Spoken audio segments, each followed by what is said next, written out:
Roho Mutagatifu usanganye imitima y'abakwemera bagukunda, wohereze roho wawe byose bibishya nizabone guhinduka. Dusabe.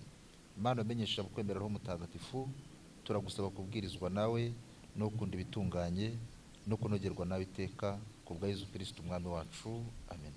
Yozefu Mutagatifu, Yozefu Mutagatifu, ku izina ry'Imana Data na Mwana na Mutagatifu. Good morning, everyone. Today we are celebrating Saint Joseph. But now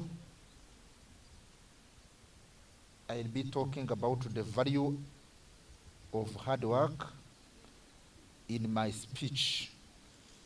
Hard work beats talent. When the talent doesn't work hard, you might have hard work.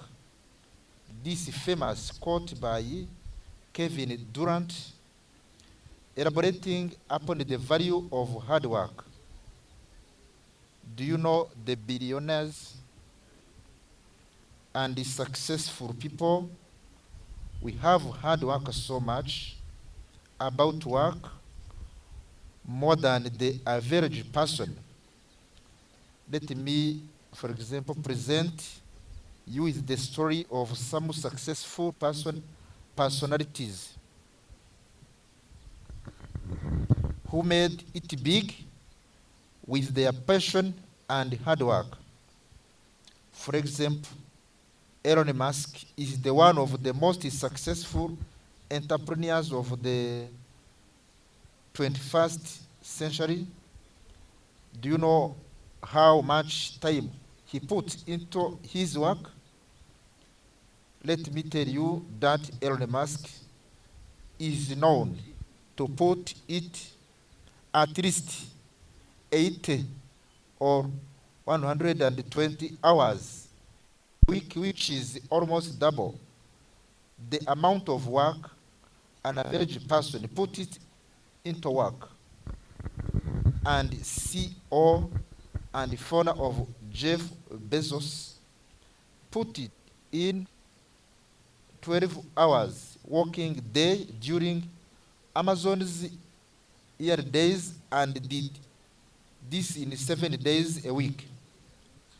Venus and Serena Williams used to wake up early to play tennis before school and then after.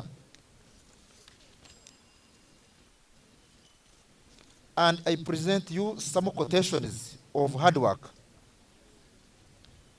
and discipline. Discipline is choosing between what you want now and what you want most.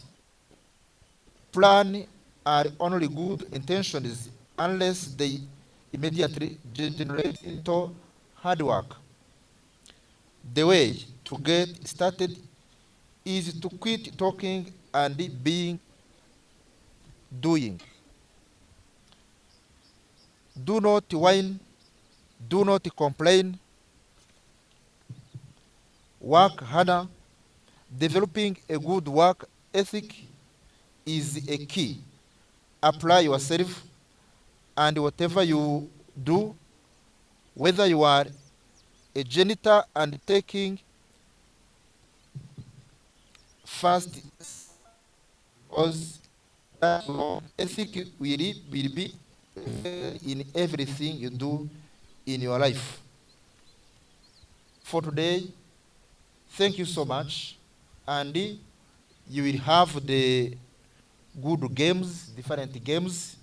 For today, Saint Joseph, pray for us.